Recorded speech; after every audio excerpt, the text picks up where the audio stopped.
Welcome to Daily Scripture Reading. I do not own the rights to this music. 1 Samuel chapter 31, this is the New King James Version.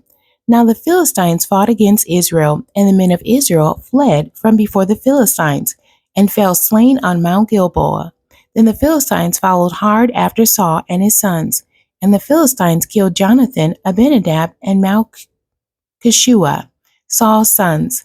The battle became fierce against Saul. The archers hit him, and he was severely wounded by the archers. Then Saul said to his armor-bearer, "Draw your sword and thrust me through with it, lest these uncircumcised men come and thrust me through and abuse me." But his armor-bearer would not, for he was greatly afraid. Therefore Saul took a sword and fell on it. And when his armor-bearer saw that Saul was dead, he also fell on his sword and died with him.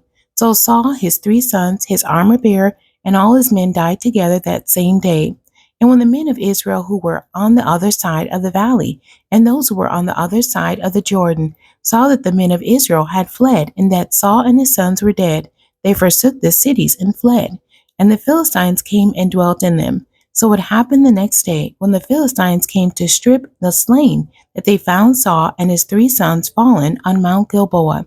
And they cut off his head and stripped off his armor, and sent word throughout the land of the Philistines to proclaim it in the temple of their idols, and among the people. Then they put his armor in the temple of the Ashtoreths, and they fastened his body to the wall of Bethshan. Now when the inhabitants of Jabesh Gilead heard what the Philistines had done to Saul, all the valiant men arose and traveled all night, and took the body of Saul and the bodies of his sons from the wall of Bethshan. And they came to Jabesh and burned them there. Then they took their bones and buried them under the tamarisk tree at Jabesh, and fasted 7 days. The end. God bless you, and thank you for joining me today.